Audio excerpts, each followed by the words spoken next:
I did this for years. I genuinely believed I was doing the right thing for my body. I exercised consistently, I watched what I ate, I stayed active, and I convinced myself that the occasional bad night of sleep or the stress that came with running a practice was just the cost of a productive life.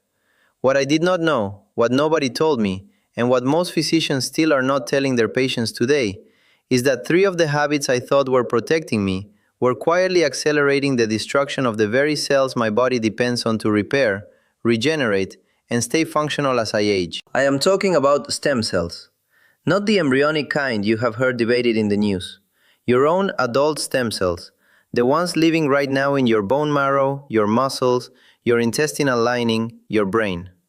The ones responsible for rebuilding damaged tissue, generating new blood cells, maintaining your immune system, and keeping the machinery of your body running decade after decade.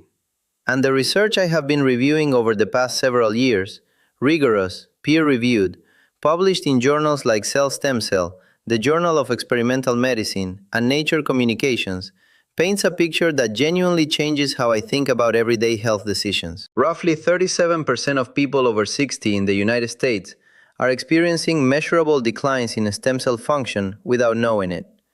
That decline shows up as fatigue that sleep does not fix, as a wound on your shin that takes 3 times longer to heal than it did 15 years ago, as an immune system that seems slower, less decisive, as a loss of muscle mass that no amount of protein or exercise seems to stop. These are not separate problems with separate causes. They are often the same problem viewed from different angles. An aging stem cell pool that is being depleted faster than it should be, by habits that appear from the outside to be healthy. Before I go further, and I say this because it matters, everything I am about to share is educational. It is based on published science, and it is meant to give you a framework for understanding your own biology. It is not a substitute for working with your physician. If you are on medications, if you have a cardiovascular condition, diabetes, or any autoimmune diagnosis, please bring this information to your doctor before changing anything about your routine. What I am sharing here is information. What you do with it should be a conversation with someone who knows your full medical history. If you find value in conversations like this one, subscribing helps me keep doing this kind of research and bringing it to you. But no pressure at all. Let us get into what the science actually shows. The reason I am focusing specifically on habits that seem healthy is deliberate. If I told you that smoking destroys stem cells, you would nod and move on. You already know smoking is bad. What is more useful, and honestly more alarming, is understanding that a form of exercise millions of people over 50 are doing with the specific intention of protecting their health may be doing measurable damage to their stem cell reserves. That a food in your refrigerator right now, one that carries a label saying whole grain, or natural, or high protein, is probably classified as an ultra-processed food, and 2 large national studies published in 2024 show that eating it is accelerating your biological aging at a measurable, quantifiable rate. That the fragmented sleep you have accepted as normal because you are 53 or 61 or 70, and this is just how sleep is now, is not neutral. It is actively restructuring the genetic machinery of your blood stem cells in ways that a weekend of good rest will not undo. The science here is not speculative. It is coming from Harvard, MIT, Stanford, Columbia, and some of the largest population studies ever conducted on human aging. And what makes it genuinely urgent for people in their 50s, 60s, and 70s is a biological reality that younger people do not have to think about. At 50, your stem cell reserve has already declined. Not because you did anything wrong, simply because that is what biology does. Estimates suggest that by the time you reach 50, the regenerative capacity of your hematopoietic stem cells, the ones in your marrow that produce every blood and immune cell in your body, has already dropped by 30 to 40% compared to your 20s. That is the baseline.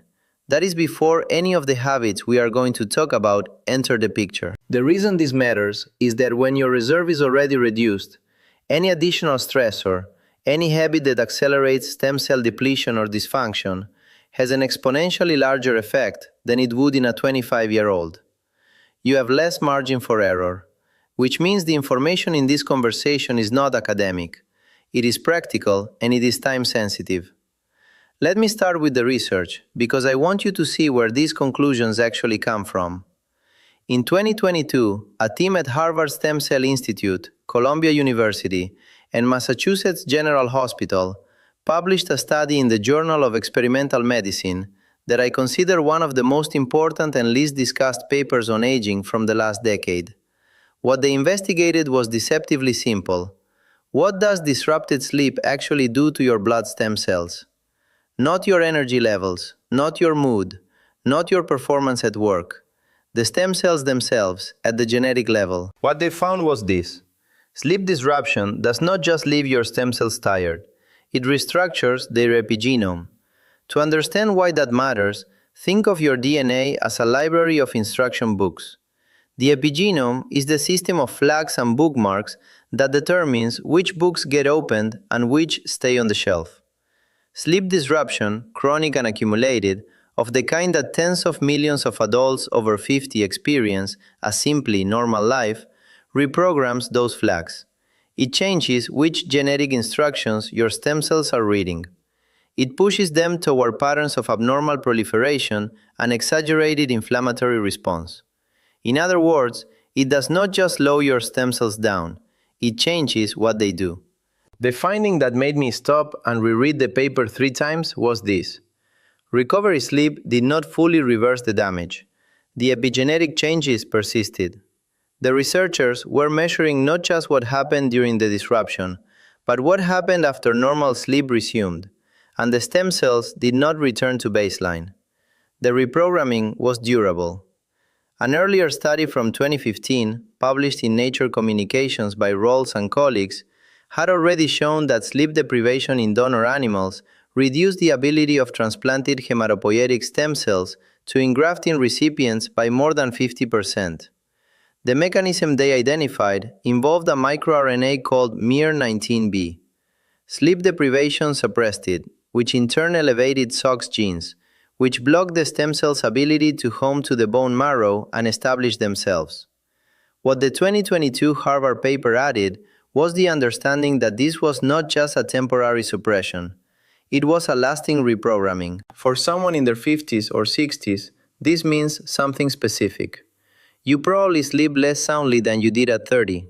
You probably wake up more often, fall back asleep slowly, and spend less time in the deep, slow-wave sleep that is the most restorative phase. That is almost universal in this age group, and it has been treated clinically as an annoyance, something to manage with better sleep hygiene, maybe a low-dose supplement. What this research asks us to consider is whether it is actually a stem cell crisis playing out in slow motion, night after night, across years and decades. The second body of research I want to walk you through involves chronic stress. Not the acute stress of a difficult conversation or a tight deadline, the kind that resolves within hours and in moderate doses actually stimulates healthy cellular adaptation. I am talking about the sustained, low-grade, always-on cortisol elevation that characterizes modern life for many people over 50. The kind where the source of stress is not a single event, but a permanent condition. Financial pressure, caregiving responsibilities, a career that never fully disconnects, a baseline of worry that has been running for so long you have stopped noticing it. A comprehensive review, published in Brain, Behavior, and Immunity in 2022, synthesized decades of research on the molecular pathways connecting chronic psychological stress to accelerated biological aging. The conclusion, stated plainly, is that chronic stress damages stem cells through multiple simultaneous mechanisms. First, elevated cortisol over time directly increases DNA damage in multiple cell lines, including the progenitor cells that give rise to stem cells, while simultaneously reducing the efficiency of DNA repair systems. Your cells accumulate errors faster and fix them slower.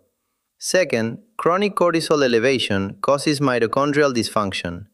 Your cellular power plants start running inefficiently, producing more oxidative byproducts, more of what are called reactive oxygen species, which create further cellular damage in a self-reinforcing cycle.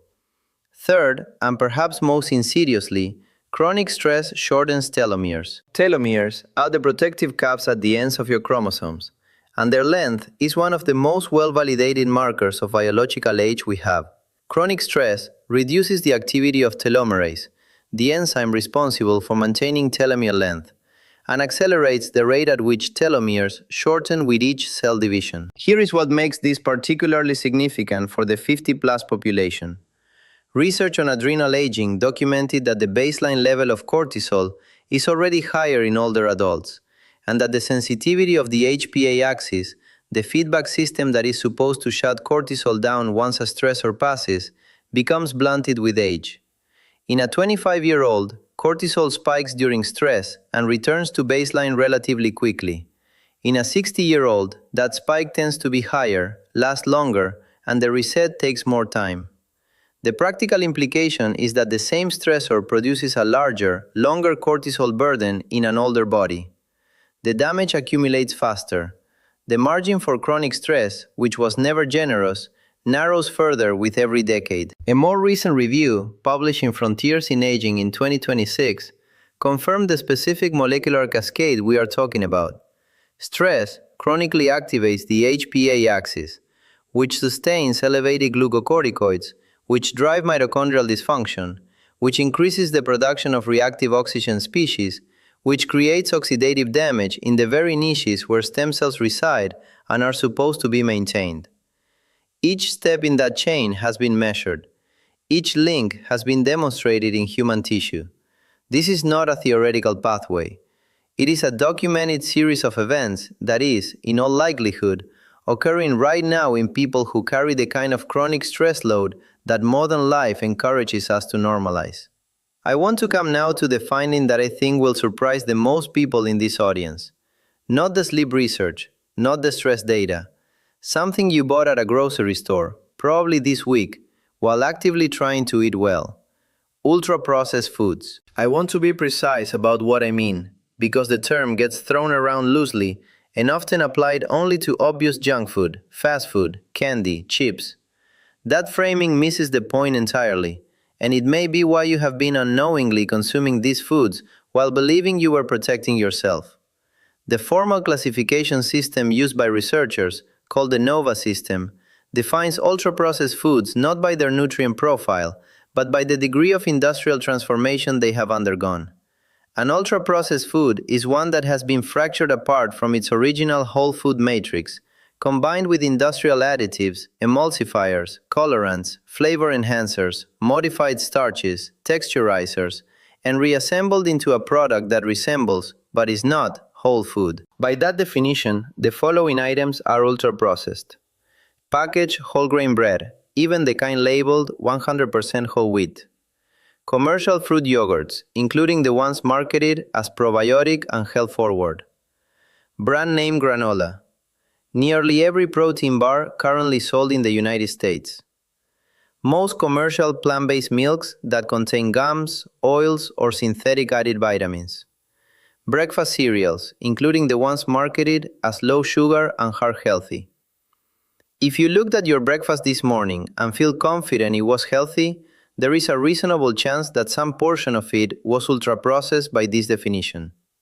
Two studies published in 2024, both large, both rigorous, quantified what chronic consumption of these foods does to the rate of biological aging, measured not by how old you feel, but by validated biomarkers in your blood. The first came from the Molisani study in Italy, published in the American Journal of Clinical Nutrition in December 2024, with 22,495 participants. Esposito and colleagues found that high consumption of ultra-processed foods was significantly associated with accelerated biological aging as measured by circulating biomarkers in blood.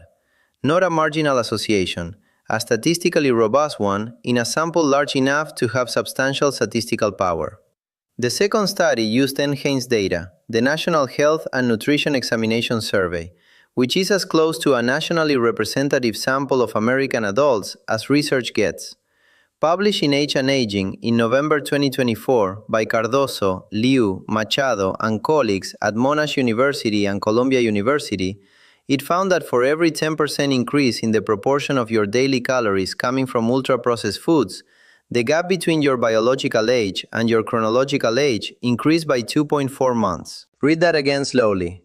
10%.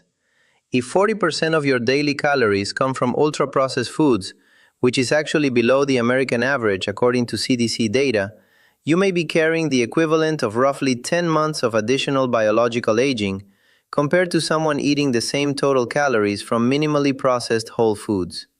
If you are at 50%, which the epidemiological data suggests is typical, the math becomes considerably more concerning. And the N. Haynes paper was careful to note that this association was partially independent of overall diet quality, suggesting that the degree of industrial processing itself, not just the macronutrient composition, is driving the aging acceleration. The mechanism is not mysterious, even if the details continue to be refined.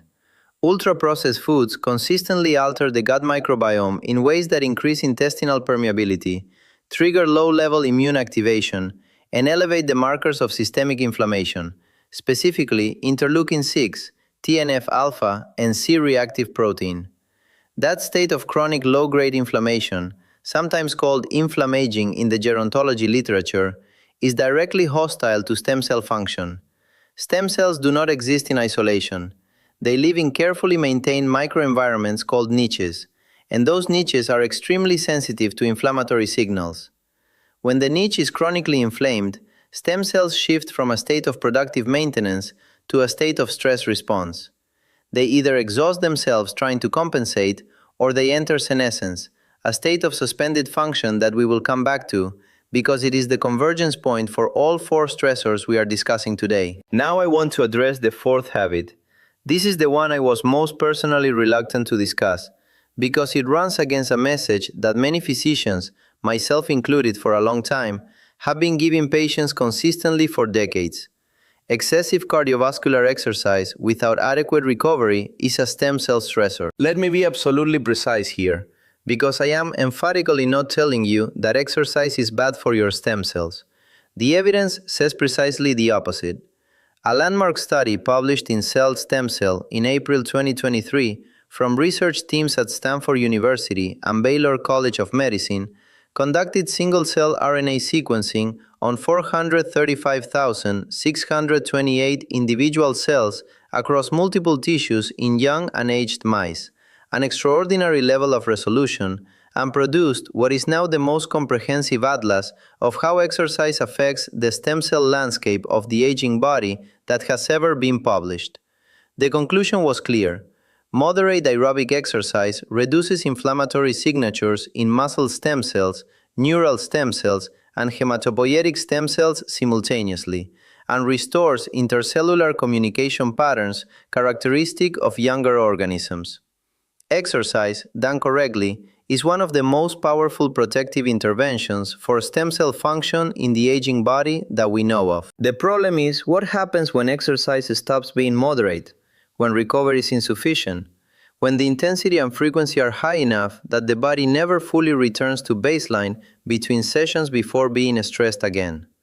In that scenario, exercise stops being a signal for adaptation and becomes a chronic stressor. Cortisol stays elevated for longer than the biology requires. Reactive oxygen species accumulate faster than the body's antioxidant systems can neutralize them. And the muscle stem cells, called satellite cells in the literature, that are supposed to be repairing the microdamage from exercise and building adaptive capacity, start to show the same signs of exhaustion seen in other chronic stress contexts. The same Cell Stem Cell paper notes explicitly that aged muscle stem cells are already more prone to cell death, senescence, and loss of myogenic potential than young ones. Overtraining in a 55 or 65-year-old is not just a performance issue. It may be accelerating the depletion of the cellular machinery that maintains muscle mass, supports recovery from injury, and sustains physical independence over the long arc of aging. The pattern I see clinically, in patients who come in frustrated that their body is not responding the way it used to, despite their discipline and consistency, is often this. They are doing too much steady state or high-intensity cardio, not enough resistance training, and not nearly enough recovery.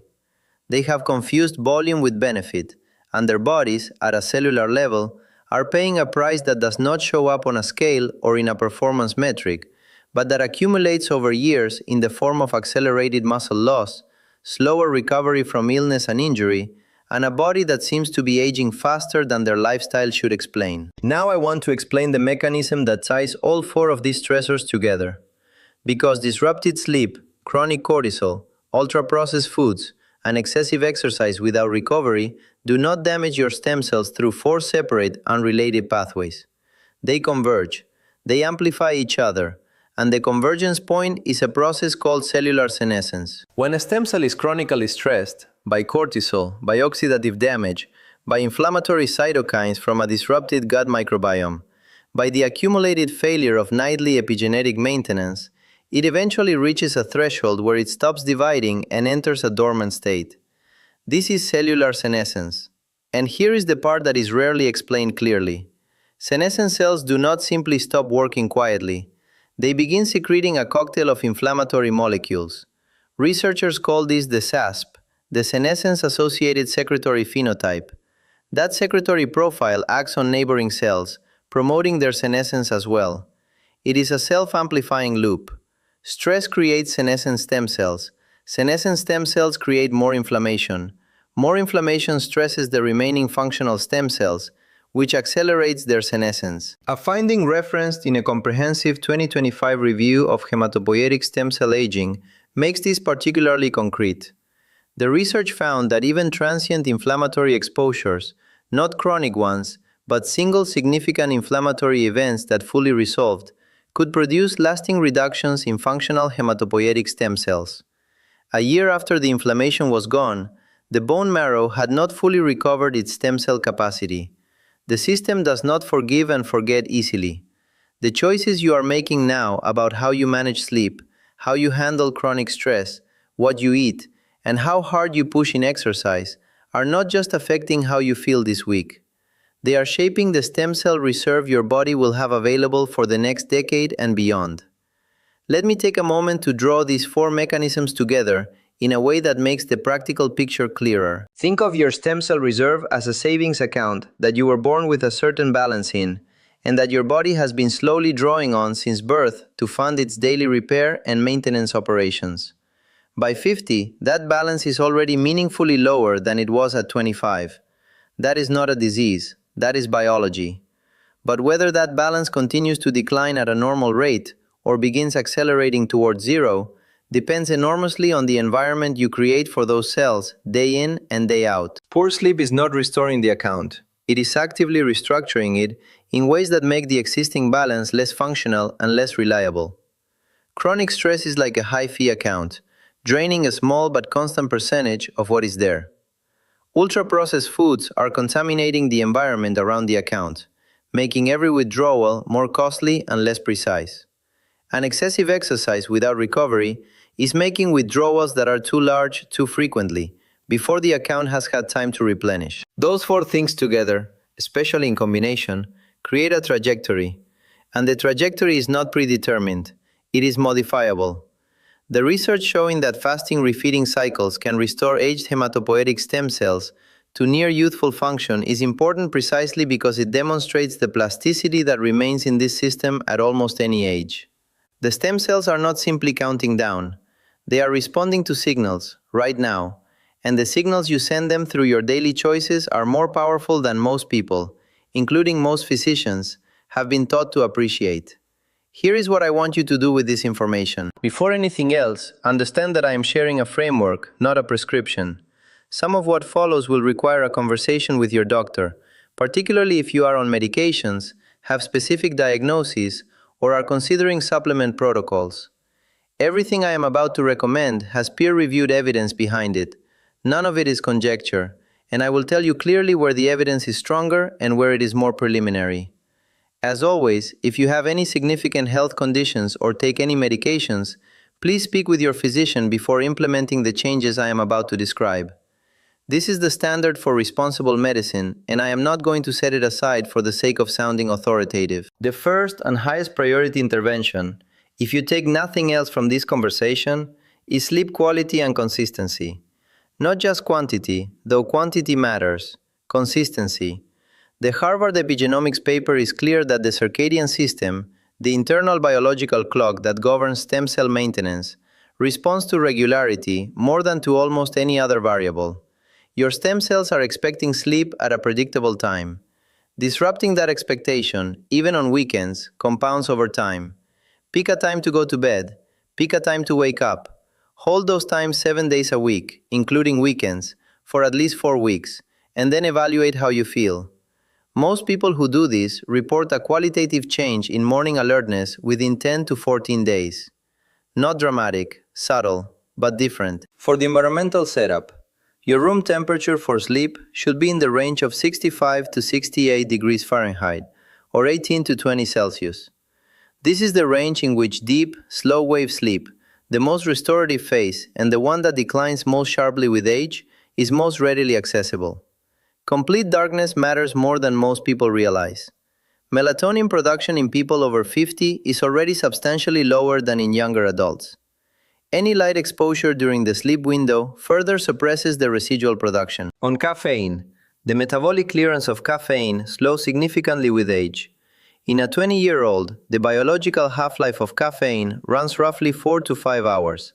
In someone over 50, it may be 8, 9, or 10 hours, depending on genetics and liver function. A coffee at 2 in the afternoon may still have meaningful physiological activity at midnight. The practical guideline I give patients is no caffeine after noon or 1 in the afternoon.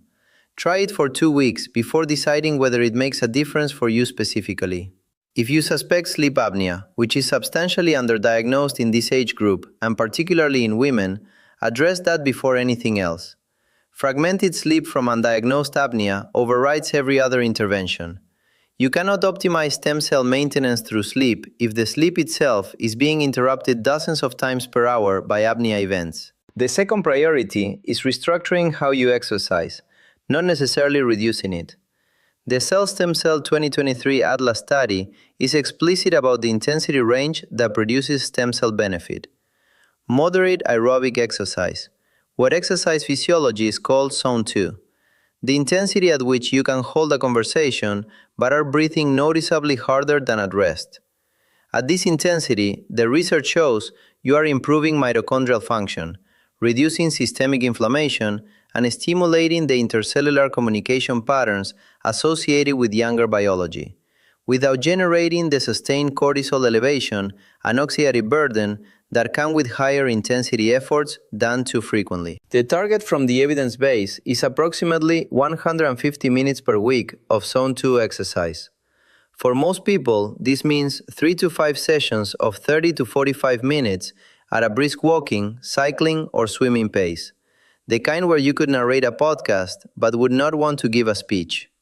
The other critical component, and this is particularly important for muscle stem cell health, is resistance training. 2 to 3 sessions per week targeting all major muscle groups.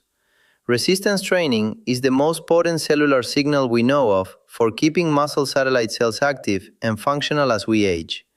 The loss of muscle mass that most people attribute simply to getting older is, at the cellular level, significantly driven by the declining activity of muscle stem cells. Resistance training is the intervention with the strongest evidence for reversing that decline. What I am asking you to consider pulling back from is not exercise, but excessive high-intensity, steady-state cardio performed without adequate recovery. If you are training intensely 5 or 6 days a week, if your resting heart rate is trending upward over months, if you are waking up more fatigued than when you went to sleep, if your performance metrics are declining despite your effort, those are biological signals that your exercise has crossed the line from stimulus to chronic stressor. The stem cell biology at that point is not working in your favor, even if your discipline is admirable. The third priority is food, specifically auditing what you are actually eating for ultra-processed content, including and especially the foods you believe are healthy. Here is the practical test. Read the ingredient list on your bread. If it contains more than 5 or 6 ingredients, and if those ingredients include words you will not find in a home kitchen, words like modified starch, soy lecithin, datem, calcium propionate, mono and diglycerides, you are eating an ultra-processed food, regardless of what the front of the package says. The same test applies to your yogurt. Plain full-fat yogurt with live cultures and no additives is not ultra-processed. Commercial yogurt with added fruit preparations, thickeners, sweeteners, and a 7-ingredient label most certainly is. The same principle applies to granola, to protein bars, to most commercial cereals, and to nearly every packaged snack food that deploys health language on its front panel. The practical intervention here is not perfection, and it is not a wholesale dietary overhaul. What the NHANES 2024 study tells us is that every 10% shift away from ultra-processed foods and toward minimally processed whole foods matters. It matters in ways that are measurable in your blood. Start with the highest frequency items in your diet and find minimally processed replacements. Swap packaged granola for rolled oats prepared with fruit and nuts. Swap commercial fruit yogurt for plain Greek yogurt with actual berries added by you. Swap the protein bar for a small handful of mixed nuts and a piece of fruit. These sound like incremental changes.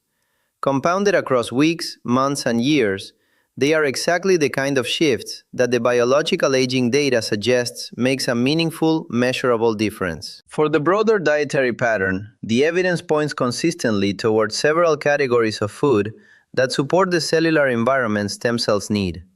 Leafy green vegetables, spinach, kale, arugula, consumed daily, provide folate and other cofactors essential for DNA synthesis and repair, the exact processes that stem cells rely on for their maintenance and self-renewal.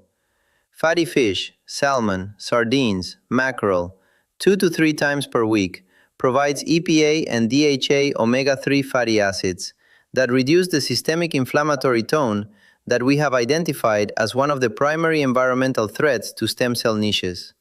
Legumes 4 to 5 times per week, lentils, chickpeas, black beans, supply the prebiotic fiber that feeds the gut microbiome, which in turn modulates systemic inflammatory signaling. Berries, blueberries particularly, are among the most potent dietary sources of polyphenol compounds that counter the oxidative stress we have been discussing throughout this conversation. What you are building with this pattern is not just a more favorable macronutrient ratio. You are creating a systemic inflammation level, a gut microbiome composition, a metabolic and oxidative environment in which stem cell niches can maintain their function rather than being constantly activated into defensive responses. The fourth priority, and I want to be clear that it is not less important, but rather placed fourth because it is often the hardest to act on independently of the others, is chronic stress management.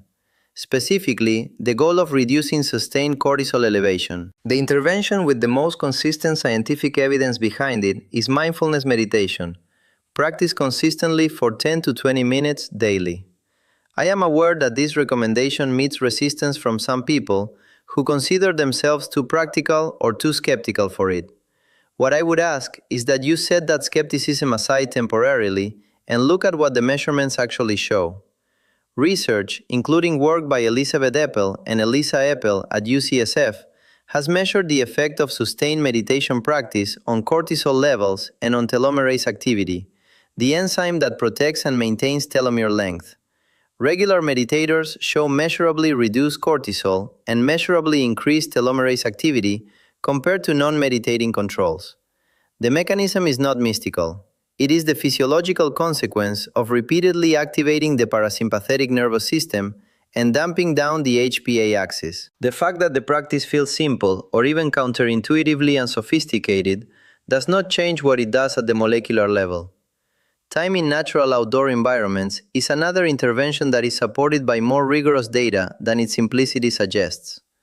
Consistent research shows that 20 or more minutes spent in green space, a park, a trail, a garden, produces measurable reductions in cortisol and shifts in autonomic nervous system tone from sympathetic toward parasympathetic dominance. The HPA axis evolved in an environment that included substantial time outdoors. There is legitimate evidence that the chronic absence of that context functions as a low-grade stressor in its own right. I also want to address, because patients ask me regularly, the role of sleep quality in stress management, not just as a downstream problem, but as a direct cortisol regulator. One of the most robust relationships in the HPA literature is between poor sleep and elevated morning cortisol. This is part of why sleep is the first priority. Improving sleep directly reduces cortisol, which reduces stem cell stress, which reduces the senescence cascade, which reduces the inflammatory environment, which in turn makes it easier to sleep. These systems are coupled, and the coupling works in both directions. Now I want to spend some time on a topic that the research is genuinely exciting about, which is intermittent fasting, and I want to handle it carefully because the evidence is compelling in some contexts and requires caution in others. Research from MIT's Koch Institute, led by Yilmaz and colleagues, and published in Cell Stem Cell, showed that a 24-hour fasting period doubled the regenerative capacity of intestinal stem cells in both young and aged mice. The mechanism was activation of fatty acid oxidation pathways regulated by PPAR transcription factors. Essentially, the fast forces the stem cells to switch their metabolic fuel source in a way that enhances their regenerative function. The effect was present in aged animals as well as young ones, which is the critical point for our audience. A 2024 study from Columbia University added a remarkable finding. Fasting refeeding cycles, meaning deliberate alternation between periods of caloric restriction and normal eating, appeared to activate autophagy in aged hematopoietic stem cells and substantially restore their function toward what you would measure in young animals. These are not marginal improvements. They are the kind of functional restoration that suggests significant biological plasticity remains in the aged stem cell system. However, and this is a meaningful however, research from MIT, published in Nature in 2024, identified that the refeeding phase, following a fast, may increase the rate of intestinal cell proliferation in a way that could elevate risk in individuals with pre-existing cancerous mutations in the intestinal epithelium. The context in which fasting is safe and clearly beneficial is not identical for everyone. If you have a personal or family history of colorectal cancer, if you have had intestinal polyps at any point, if you are at elevated risk for gastrointestinal malignancy, please have a specific conversation with your gastroenterologist before implementing any fasting protocol. This is not a reason to dismiss the evidence for fasting. It is a reason to be context-aware about it. For people without those contraindications, without a history of eating disorders, not on insulin or sulfonylurea class diabetes medications, and at a healthy weight, a moderate intermittent fasting approach appears consistent with the biology. The 16-8 protocol, a 16-hour overnight fast and an 8-hour eating window, practiced 3 to 4 days per week rather than every day, is the approach I have found most sustainable for patients in this age group. A practical implementation. Finish eating by 7 in the evening. Have breakfast at 11 the following morning. That is a 16-hour fast without disrupting social patterns significantly. If you want to start more conservatively, a 14-hour fast, finishing at 7 and starting at 9, is a reasonable entry point that allows your physiology to adapt before extending the window. On supplements, I want to be direct, because the market here is substantial and largely not grounded in the evidence we have been discussing. There is no oral supplement currently available that has been demonstrated in rigorous human clinical trials to specifically and safely activate adult stem cells. Products marketed with that language are not backed by the peer-reviewed literature. If you encounter a stem cell activator supplement, the claim on the label is not supported by the science I am aware of. There are, however, specific micronutrients with legitimate evidence for supporting the cellular processes we have described. Vitamin D3 is the most important of them. Deficiency is extraordinarily common in adults over 50, and vitamin D plays a direct role in immune cell differentiation and inflammatory regulation, both of which are tied to stem cell niche health. I recommend measuring your 25-hydroxyvitamin D level. A level below 30 nanograms per milliliter is deficient by most clinical definitions. The range supported by functional outcome data, not just by deficiency prevention, is roughly 40 to 60 nanograms per milliliter. Supplementation to achieve that range typically requires somewhere between 2,000 and 4,000 IU daily, though individual variation is significant, and some people, particularly those who spend little time outdoors, need more. The only way to know where you are is to measure. Magnesium is substantially underappreciated in this context. It is a cofactor for over 300 enzymatic reactions, including several directly involved in DNA repair, which is the process that protects stem cells from the accumulation of genetic damage we have discussed throughout. Magnesium deficiency is common in people who consume a high proportion of ultra-processed foods, partly because industrial food processing removes much of the magnesium from raw ingredients. Magnesium citrate or magnesium glycinate in the range of 300 to 400 milligrams daily is well tolerated by most people. Note: if you take certain antibiotics, take magnesium with a 2-hour separation to avoid impairing antibiotic absorption. Omega-3 fatty acids from a high-quality fish oil, targeting 1 to 3 grams of combined EPA and DHA daily, have the most consistent human evidence for reducing the systemic inflammation markers we have identified as directly hostile to stem cell niches. If you are on anticoagulant therapy, discuss this with your physician before starting, as high-dose omega-3s have a modest anticoagulant effect. One caution on antioxidants specifically. I will not recommend high-dose isolated antioxidant supplements. Vitamin C above 2 grams daily, vitamin E above 400 international units daily. The intuition that more antioxidants neutralize more oxidative damage sounds logical, but there is growing evidence that stem cells actually require a certain level of reactive oxygen species as signaling molecules for proper function and differentiation. Flooding the system with isolated high-dose antioxidants may interfere with that signaling. Antioxidants from whole foods, berries, vegetables, green tea, do not create this concern because they arrive in complex matrices with natural dose constraints. I want to address what monitoring looks like, because one of the most common questions I get from patients who are making these changes is, how do I know if this is working? The standard blood work I consider most informative for tracking the cellular aging picture we have been discussing is a complete blood count, which reflects the output quality of your hematopoietic stem cells in a practical and accessible way.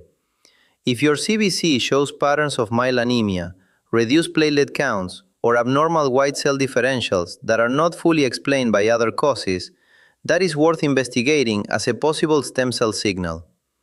High-sensitivity C-reactive protein, HSCRP, is the most widely available marker of systemic inflammation. A reading below 1.0 milligrams per liter represents a low inflammatory state. Most people who make consistent progress on sleep quality, dietary pattern, and stress management see this number fall meaningfully over a period of 3 to 6 months. Hemoglobin A1C reflects the glycemic environment your cells are living in and is worth tracking quarterly if you are making metabolic changes. A 25-hydroxy-vitamin D level, because maintaining the 40 to 60 nanogram per milliliter window matters and fluctuates seasonally for most people in northern latitudes. And ferritin, which reflects iron storage and is closely tied to hematopoietic function. Iron deficiency is common in this age group and is often missed because a frank anemia has not yet developed, even though the stem cell stress from iron insufficiency is real. Wearable technology that tracks resting heart rate and heart rate variability over time is generally useful as a proxy for recovery status and autonomic nervous system health. Resting heart rate creeping upward over weeks, despite maintained or reduced exercise load, is a signal worth paying attention to. Heart rate variability declining over time is one of the clearest wearable indicators that the cumulative load of sleep disruption, unmanaged stress, and exercise demand is pushing the system toward a state of chronic strain.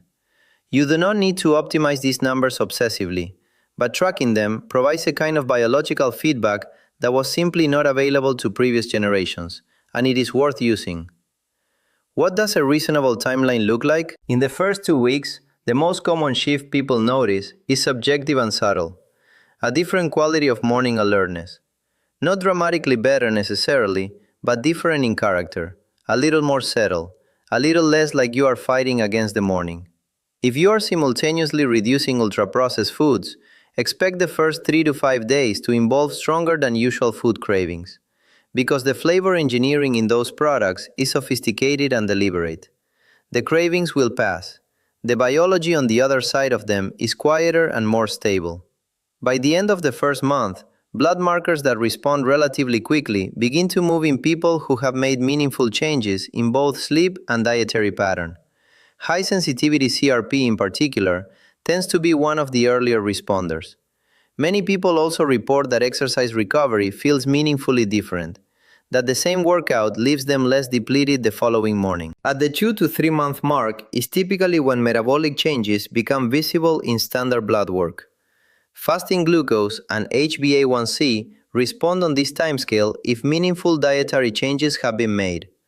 Body composition changes become visible to external measures. Muscle mass responds slowly but measurably to consistent resistance training, even in people who had come to believe that muscle loss in their 60s was simply inevitable. The changes that reflect actual stem cell biology, rather than downstream symptoms, take longer to measure, and most of us do not have access to the specialized assays used in research settings. What you are likely to notice over the 1 to 2 year range of consistent implementation, if you implement it consistently, is a pattern rather than a single dramatic improvement.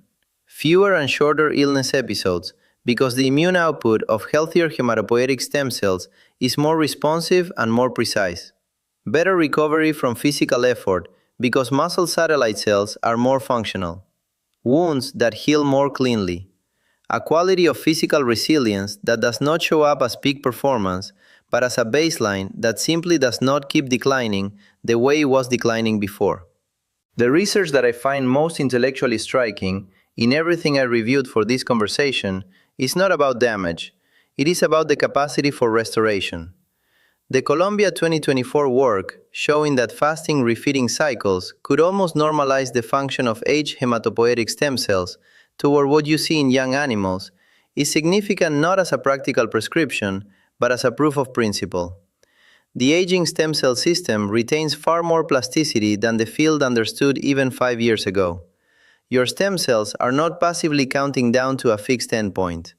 They are responding to signals from their environment, right now, and the environment you create through daily choices is a genuinely powerful variable. There are some things I want to be honest about, in the spirit of not overstating the certainty of the evidence. Many of the studies we discussed today, the MIT fasting work, the Columbia stem cell restoration findings, the Cell Stem Cell Exercise Atlas, used animal models.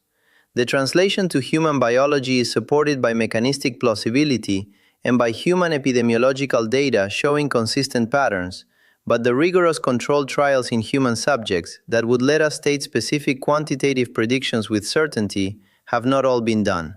When I tell you that Zone 2 exercise protects stem cells, I am extrapolating from an extraordinarily detailed biological atlas that used animal models, informed by human exercise physiology data and population-level associations. The evidence is coherent and substantial. It is not identical to having a 30-year randomized controlled trial in humans that measured stem cell counts as a primary endpoint. What this means practically is that the interventions I have described are consistent with the best available evidence and have excellent general health rationales independent of their stem cell effects. Better sleep, reduced ultra-processed food consumption, appropriate exercise, managed chronic stress, these would be beneficial recommendations regardless of the stem cell data. The stem cell research adds a mechanistic understanding of why they matter so specifically in this age group and with this degree of urgency. It does not require you to suspend judgment or accept speculative claims. The foundation is solid. I also want to be honest that there is individual variation in all of this. The same dietary change that meaningfully reduces hsCRP in one person may produce a smaller effect in another, depending on genetics, microbiome composition, metabolic history, and dozens of other variables that population-level studies smooth over. The target is not to perfectly replicate a research protocol. The target is directional. Move consistently away from the habits that the evidence identifies as harmful and move consistently toward the ones identified as protective. And then use your own measurable biomarkers and your own subjective experience of energy, recovery, and resilience to calibrate over time.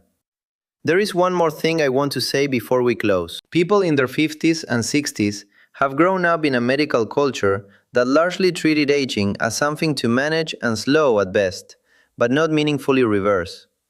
The framing was fundamentally passive. These things decline, we try to minimize the rate of decline, we accept the rest. What the emerging science of stem cell biology is beginning to offer is a fundamentally different frame. The declines we associate with aging in immune function, muscle maintenance, tissue repair, and metabolic resilience are substantially, though not entirely, driven by the condition of a cell population that is responsive to its environment. Change the environment and the population responds. That is not a promise of immortality or a cure for aging. The biology is more complex and more humbling than that, but it is a meaningful shift in agency. The habits we have discussed today are not marginal lifestyle optimizations. At the cellular level, they are signals that either support or undermine the system your body most depends on for the repairs and adaptations that determine how well and how independently you age. I spent years sending the wrong signals because I did not know what I know now, and because the information was not easy to find or clearly communicated. That is the reason I do this, and it is why these conversations matter to me. If you found this useful, the video on mitochondrial function and aging in the description links directly to the mechanisms we covered today and goes deeper on the energy production side of cellular aging. I think you will find that it adds a significant layer to what we discussed here. Leave a comment with what surprised you most, or the habit you are going to address first. Those comments genuinely shape what I research next. I read everyone. Keep investigating. Keep asking hard questions of the information you receive, including from me. I will see you in the next one.